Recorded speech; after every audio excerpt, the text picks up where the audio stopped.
I'm Brian Shelton, and you're listening to Harper Talks, a co-production of Harper College Alumni Relations and Harper Radio. Today on Harper Talks, I'm excited to speak with Steven Mastandrea. He attended Harper from 1992 to 1993 and then transferred to the University of Illinois Urbana-Champaign, where he earned a degree in computer engineering. Steven joined me in the WHCM studios in Building A. Thanks for being here. How are you? I'm doing well. Thanks for having me. Yeah, it's good to see you today. I keep wanting to do the Italian pronunciation of your name, so I apologize for that. No, that's fine. Yeah, Mastandrea, but yeah, been Americanized. Yeah, been Americanized. So you were at Harper College in the 1990s, and you're studying something that I don't know. I guess I was in college I was in high school and college in the 1990s, and I look at computers during that time as still being primitive, so to speak. I don't know if that's a fair word to use, but what inspired you to study that in the 1990s?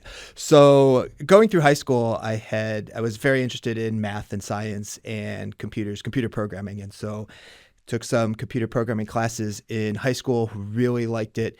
As I was looking then into college, knew I liked math and science again, and computer programming, and found the computer engineering curriculum, which was kind of a combination of electrical engineering, so constructing computers, building them, and then also programming them. And so that was something that appealed to me at the time. And then as I went through the college career, I learned, and I much more gravitated towards the programming side of computers. And so, when you got into my electives and things like that, it really took kind of that programming focus. And then that's where the rest of my career went, was on the programming side. Yeah. So, I look at it as like being pre-internet days, right? So what was it like? It was actually, so it was very fortunate for my career timing wise. So a bit of a history lesson, but the first web browsers that had inline images that would show the images actually inline came out of the University of Illinois right at that time. So NCSA Mosaic, which then turned into Netscape, Eric Bina, Mark Andreessen, they were actually working on that while I was at University of Illinois. So I was one of the 15,000, 20,000, 40,000 beta testers that was in there when it was coming out of NCSA. So as I graduated, kind of that early sense of the internet, I had a lot of experience and a lot of skills with that wasn't out there in the industry a whole lot. And so as a junior, programmer, as somebody that's just coming out of college relatively young, it was something that was relatively new. And I built a lot of my success and career on that, is just being, in the web early and having some of that experience. So yeah, what a unique time to be involved in that. Because I think back, I got my first email address in 1993, right? Yep. And then my daughter, who's 14, she got one the day she was born. So we signed her up right away. So I think about that.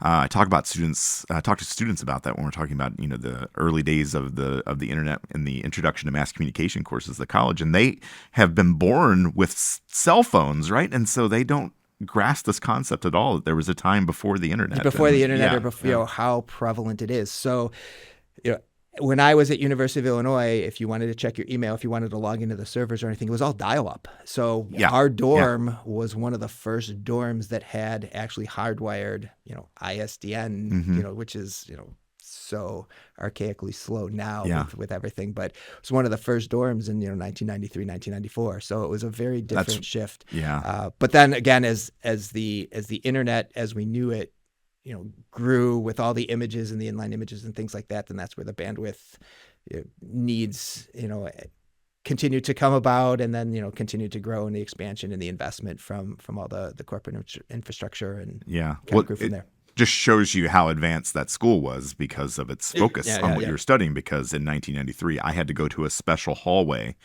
in the building that housed the IT department at the college in order to access the internet, right? So then that was the only place where you could do it. So it's kind of interesting, based on where you were and what they were studying, what they were trying to advance there, that technology existed in your dorm room, right? So in your dorm building. And then my last exactly, and they had the computer labs that you could go to, but then they were also they continued to push the envelope. But at the time, my last year, when we were in an apartment, and another roommate of mine and I, we actually got a dedicated line, a T1 line, like a fractal T1 line that we split between 3 different, apartments in that building with friends of ours, which was, again, at the day, it was blazingly fast. Like we were, everybody would come over if they needed to work on things because they didn't have to go to the computer lab. But now you'd be like, what is that? Nobody, really has much context unless you're in the telecommunications space. Right. And B, it's, the equivalent of Morse code now today with all the speed and everything and the wireless that we have today. Yeah. I remember installing some fiber optic stuff at a facility, and I'm like, that same material now is completely useless. Yeah. So anyway, sorry about that little tangent, but So I want to go back though. You came to Harper College first out of high school. How did you choose Harper? Why did you come here? Yeah. So a couple of different reasons. So I was active at Buffalo Grove Fire Department had an Explorer program, and so I was active there. And as I was looking at what I wanted to do to college, one of the things I applied for, and I got a scholarship. As an engineering 2+1 scholarship, so it was 2 years of community college and then money for a third year at University of Illinois. And so I applied for that and was awarded that. And so that was part of the reason. I looked at some of the things that I wanted to kind of continue on, not just with my engineering career, but with some of my fire service and EMT training. I was able to come here and go through EMT school, at Harper College, which was offered. And so kind of gave me the ability to continue a couple of different paths that I was exploring and, make the transition from high school to community college and then right on to university and go from there. So that was a big appeal for it. For me was just kind of still, being local and being able to continue those sorts of keep doing things that you were interested in. Things that I was interested in, and then figuring out exactly what I really wanted to do, and then solidified that computers is really the career that I wanted to do, and I continued to do firefighting and EMS as a part-time career, but my full-time thing was computers. So there's a constant lesson in all these conversations. I think you're like the 46th alumni that I've interviewed for the show. There's a constant lesson.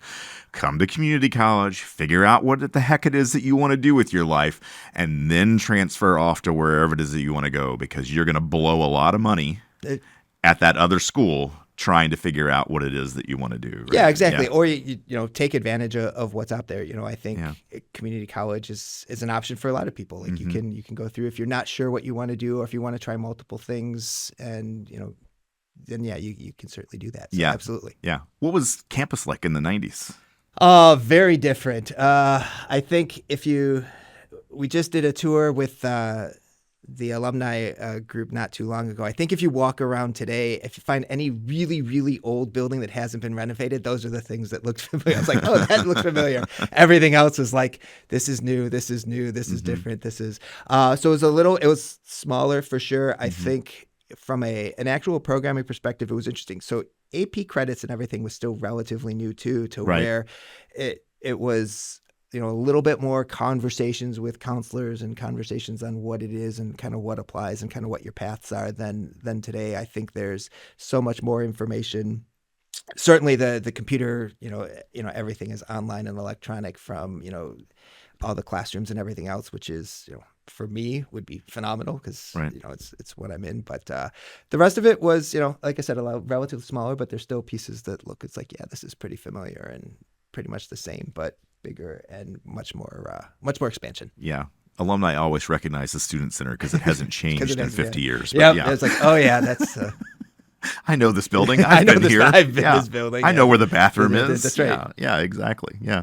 So tell me about this work that you did. You were involved as an EMT while you were here at the college, and then you continued that. You've continued that throughout your career. You've in the last few years you've stopped that, but why the desire to work as an EMT? And you also did underwater rescue as well? So I was so from that side of it, I had started. So my family is in the fire service. So my dad, my uncle, my cousin, family business, and so now a couple of my cousins' sons are in it. So it's a family business.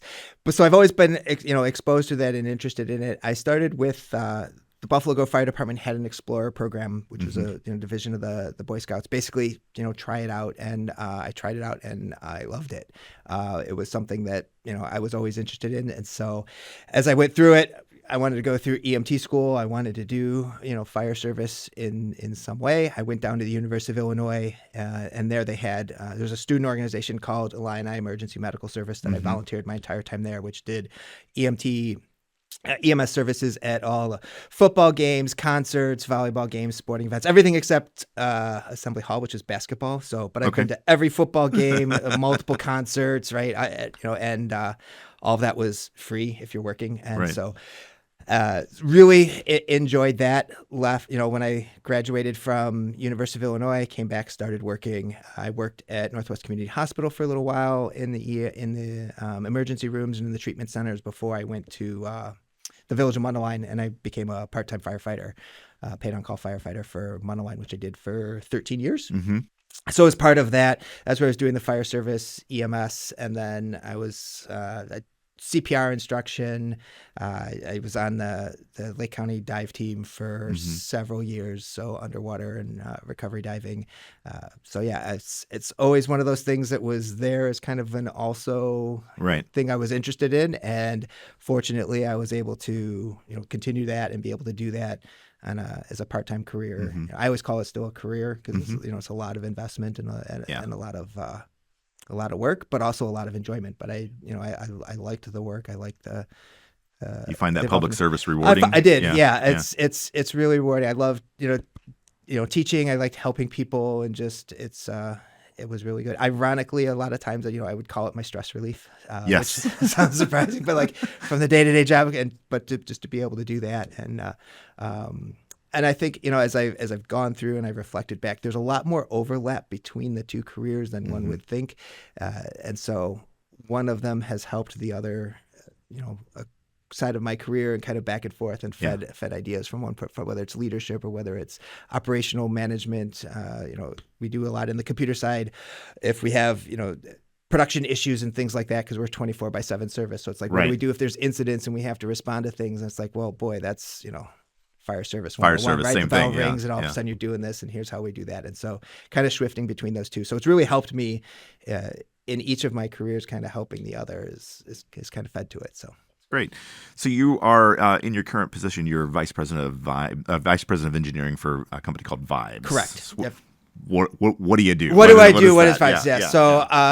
So I'm the head of software engineering we have two different product lines at Vibes. I head up one of the two product lines, which is called our Connect business. So Vibes is a mobile marketing and messaging company. Okay. And the division that I do deals with pretty much delivery of all the messages and text messages that go through our system and by our platforms and our customers. So everything from, if you think of companies that send fraud alerts, transactional alerts, order shipment notifications, it's two-factor authentication, which is really huge. A lot of times it's our software underneath it that's running that. So while you think you're interacting with Harper College is an example, although they're not actually a customer, right? It's actually a lot of times Harper's using us to actually do the sending and delivery of messages. So it's as you can imagine, a real-time 24/7, messaging system where we're doing tens of thousands of messages a second and billions of messages a month, which is fun from my perspective. It's kind of the area of software that I really like, is kind of that transactional messaging, transactional processing, real time, low latency type things. So it gives us a lot of challenges, but also, that's kind of what we do. And I oversee the engineers. So, we write all the software and then make sure and oversee production operations. So making sure that, our systems are up and running and delivering 24/7. That's interesting what you do there. And I think about that, how multi-factor authentication has really blown up in the last couple of years. I mean, it's been around for a long time, but it's become very pervasive in our lives, to the fact where, like, me personally, just going in to teach in a classroom, I have to sign in like 4 times before I can actually, teach my class, right? If I'm using the computer in any way. And maybe you can't talk about this, but what's the future with that? What's the evolution? How does that get easier for the end user? How does that become invisible? Maybe, I don't know. I don't know that it'll ever get invisible. And so now you're kind of getting outside. There are security and crypto guys that are they do that. They do that. So that's usually, they're the trailblazers. So I usually watch what they're doing, and I'm like, okay, 5-6 years from now, it'll be kind of built in mainstream to everything else. I think the challenge that they're trying to solve is just passwords are. The whole concept of passwords are really easy for computers to crack, right? And really hard for humans to remember. So having a password that is, right? And so something that's good enough. And there's been a couple of different theories and changes in kind of that aspect of the software industry. And so the two-factor authentication is really to try and get around the fact that passwords are, notoriously easy for computers to crack. I think at some point, there starts to be these key fobs, there starts to be fingerprints, there starts to be other things. And the whole concept of two-factor is not only is it something which is a password, but either something that you have, which is like a key, or something that you are, identity-wise, which is like a fingerprint, retina scan, things like that. I think eventually those things will get built in a little bit more to where, it's less intrusive. It's less intrusive. Yeah. And, it's usually with those other factors, it's usually about, how you make it really easy to use, right? Yeah. So the security guys that we have that, control the master passwords and things, there's 2 and sometimes 3 different levels of security that they have for those sorts of things, but it's not, it's not 2 or 3 seconds, right? It's a crypto key that you have to put in. Right. It's dependent on the computer. And so eventually those things become to the point where it becomes a little bit, even looking back, we've been doing two-factor authentication, with my company. I can think of companies that have been doing it for 8-9 years, right? But again, it was very high transaction or high secure transactional type areas and high risk type areas where they first introduced it, and it was kind of cumbersome. Now, it's to the point where everybody, right? It's into the mainstream where pretty much the entire public's like, oh yeah, it's a two-factor code. Okay, I get this. Okay, I get that, right? And so that's generally kind of the flow that you get. And so I think some concept of those biometrics or third-party keys that you carry around or that you'll scan to continue to try and bring those alternate methods, the duals. But I would say if you're really, I probably could be 80% wrong too. So like I said, there's all kinds of blogs and crypto magazines and things that are really trying to do, kind of moving away from the concept of password itself and just getting into, basically identity metrics and things like that. So I think we all like it when we just look at our phone and it knows who we are, right? But nobody wants to have to do the multi-factor authentication. But it also creeps you out a little bit when it's like if you've ever been, you go on the web and you look for something and then you go into another part and it's like showing you an ad for what and you're like, okay. Yeah, I don't like that. So there's that balance of intrusive and privacy and what, and balancing those. There's always I only thought about that. I never actually typed it anywhere, right? When did I even type that? So that's interesting that's what the company does and that's in the back end, because I, as a consumer, I would have thought that was a product of the company that I was directly interacting with, but you're telling me it's going through another system, and I think that's really interesting. Yeah, and again, you get into different experiences. So companies are really, if you're a bank, for example, you're really working on, banking and you're investing in like kind of the financial aspects and products of that. Sending emails, sending text messages, or things like that. You generally let the experts that do that because, we're connected to every single carrier. Right. And I know if you've ever tried just changing your phone line or looking with and imagine all the differences that are there. Imagine when you're actually trying to connect into the back end. So there's a lot of, this one does it this way, this one does it that way. A lot of that kind of complexity that we handle so that way, upstream, our customers is like, oh, we're just sending this message to this phone number and it's that easy. And we're like, well, it's not that easy, but our job is to make it that easy for you, right? That's the invisibility of the systems. Exactly. Is, and I don't think many of us think about it. Well, we're not supposed to think about it, right? It is supposed to be invisible. For the same reason that you just plug something into a wall and you flip the switch and the electricity comes on, right? And you think of all the, their electrical engineering, brethren that are here will tell you just all the complexities that go into delivering power and balancing all that. But no, for us, it's just plugging in a light switch. Yeah, it's supposed to just work, right? Just work, right? Yeah. And so that's if you do that well in any company in any industry, and if you do that well, then you've kind of hit it. Yeah. So you've been coming back to campus to talk to our students here about careers and engineering and that sort of thing. How did that come about? How did you get into doing that? Yeah. So. Interesting enough. So, several years ago, I think we just did the math. I think it was 7 years ago. So I'm, one of my neighbors teaches here at Harper College in the engineering program. And we were, sitting around a barbecue outside one day, just kind of talking. And I had happened to mention that I've done a couple of engineering talks at other schools at University of Illinois and at Illinois State at the ACM, just kind of freshman. And he said, oh, we have an engineering program. We talked through that. Would you be interested? And so it kind of started there. So I said, sure, I will come in, so I do the talk to the engineering freshmen and just kind of give a basically a layout of like, here's the different areas of computer software and computer programming. And there's a lot more areas to it and aspects to it. Then it's not just, just always ones and zeros, but, there's designers and analysts and QA and user experience people and all the other facets and ancillary, not ancillary from a supporting, but just the different non-traditional or non-mainstream, what people think of as a programmer, is just somebody that's, and so, I did that, and I guess it was received well. He said well, so because they keep inviting me back, and so I've been doing that every year for, like I said, I think it's been the last 7 years, in person when I can, and through COVID, remotely when I can't. But I enjoy doing it, and in fact, I've gotten to a point where there's a couple of students or former students from kind of a couple early classes, because there's usually like 2 or 3 that will keep in touch, Nice. with me after that. Yeah. And so a couple of them actually said, hey, it kind of influenced my career, or I'm out doing this now. And so that usually is That's like, rewarding. That's rewarding in and of itself. So it's like, okay, as long as it's doing that, then I'll continue to do it. Yeah, I find that a lot when you ask somebody to come in and give a talk. If they get something out of it, it makes them want to come back and do it again. It makes a big difference, you know? So, yeah. I was at a talk once where I was the CEO of a very large corporation. I won't say the name, but he put his personal cell phone up on a PowerPoint slide in front of like 400 college students. And I asked him afterwards, I said, why do you do, why would you do that, And he says, none of them will call me. Yeah. And the ones who do, I give them jobs. Yeah. And I was like, oh, wow. And so I think about that with my students a lot. Like, you have to be willing to reach out and talk to people. And I'm glad that students are reaching out to you after the talks. That's good. Yeah. That's good stuff. Yeah. So you're a 2024 distinguished alumni here at Harper College. What is that about? What does that mean to you?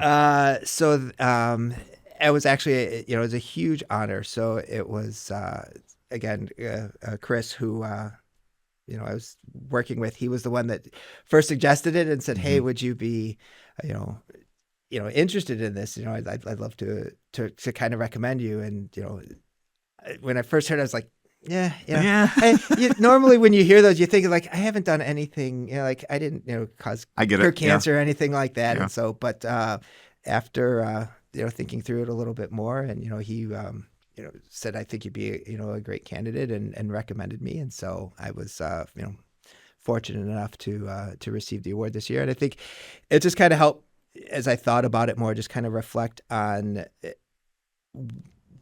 what you need to do, or not what you need to do, but like kind of what you've done and what I've done. And it, one of the themes that, as I was talking through, is it doesn't have to be one big thing, but it could just be a culmination of little things. Right. And so just, an interaction here, a feedback there. And so that kind of helped put it into perspective a little bit more, not only for what I've done, but what I continue to do. Right. So just, just have small interactions, small impacts, one conversation at a time. And I think you can, it all adds up, right? In life and in your career and your personal career, like it's always one interaction at a time, and it can add up. And so, but like I said, it was a huge honor. I feel very fortunate. Sometimes still feel a little like, really, but me?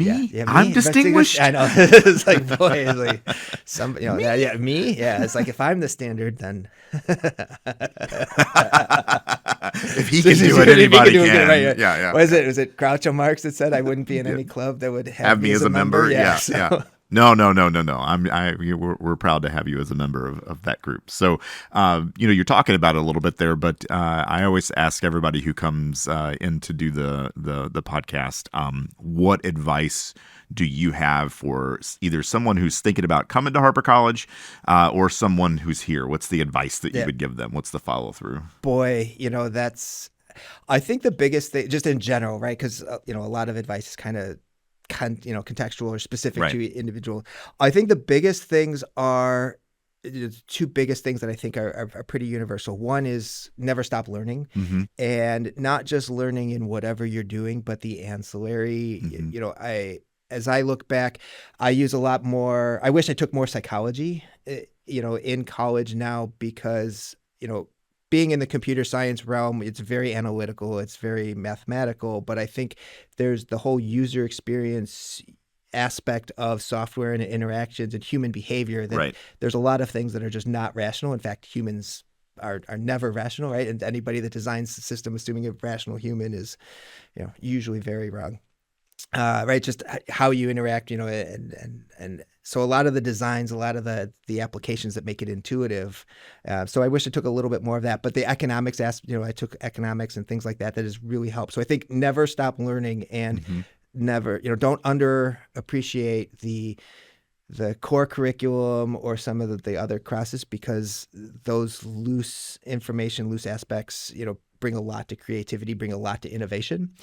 And I think the other aspect is, make connections, figure out, work with people, work with other students. I continue to work with people that I've either worked previously or maintained connections with. I still have friends from high school that we're very close. We've worked together before. We may work together again at some point as we go through. But if you find people that you like to work with, then, they will continue to come up. And if not directly, then even indirectly. So if I'm looking to hire somebody, or if I'm looking for a role, I reach out, even if I've never worked with a referral, but if somebody I've worked with says, hey, this person, and they'll do it, right, then that carries a lot of weight. It makes a huge difference, right? Yeah. So the known quantity is always. So I think, make those connections. You don't have to like everybody, and you don't have to work with that, but find that there's a few that will resonate and kind of go your way, and go through those ancillary aspects. And I think even when you find people that you work with, find people, figure out your strengths and play to your strengths, and hire people or work with people that aren't in your strengths or your weaknesses, right? And so when you find friends or other, like, somebody that's strong where you're weak, or you're strong where they're weak, right? Yeah. That, that good yin and yang play, that they kind of balance each other. So if you find those as you're working through, so I think it makes those a huge difference, right? You don't have the, and it's just like, oh, right. It's like, I'm always blind to this, or I'm never good at that. And so you're always right. And so, those are kind of the general, I think, kind of universal for everywhere, is just always be learning, and, those ancillary information that feeds in, because that really helps with your innovation. And so, we talk about this in the communication courses all the time, that the person sitting next to you doing video production with you is likely going to be a person that you're going to work with in your first job. And so, like, let's become friends right now. You don't have to be best buddies or anything like that, but let's get to know each other. Let's, stay in contact with each other, and figure out how to move to the next thing. Because, if Steve knows Jill, then Jill says Steve is okay, and then it moves on the network, right? Right, and plus that's how you a lot of positions. I don't know specifically in the communications realm, but a lot of positions are not posted publicly. Like if you're starting to look, so it's like the first place people go is their networks. That's and right. So, right. The more that you have those connections, and then and the longer and the deeper the connections, the better. The better. We have a guy on our advisory board here at the college for the communication program who was a student of mine 20 years ago, right? And he's gone on to do wonderful things. I'm like, now you come here and teach me, be on my advisory board, right? And talked about this, so it makes such a difference. So cool, great talking to you today. This is so much fun, very interesting. I was a little worried. I'm like, I don't know, engineering, but no, this has been absolutely fantastic, and what an interesting time that you have been involved in this industry. I mean, the evolution from the 90s to now is just really just amazing. And I think that people who were born into the world with the internet literally in the palm of their hands don't really appreciate everything that's gone into making it possible, right? So it's very interesting to talk about it. So, all right, thank you so much. Appreciate Steven being here. Steven is a Harper College Distinguished Alumni and Vice President for Vibes. If you're enjoying Harper Talks, please subscribe, and while you're at it, rate and review us so that others might find us. Harper Talks is a co-production of Harper College Alumni Relations and Harper Radio. Our show is produced by Shannon Hines. This episode was edited by Kobe Pozo. Our online content producer is Vicky D. Our theme music was created by Aiden Cashman. I'm Brian Shelton. Thanks for listening.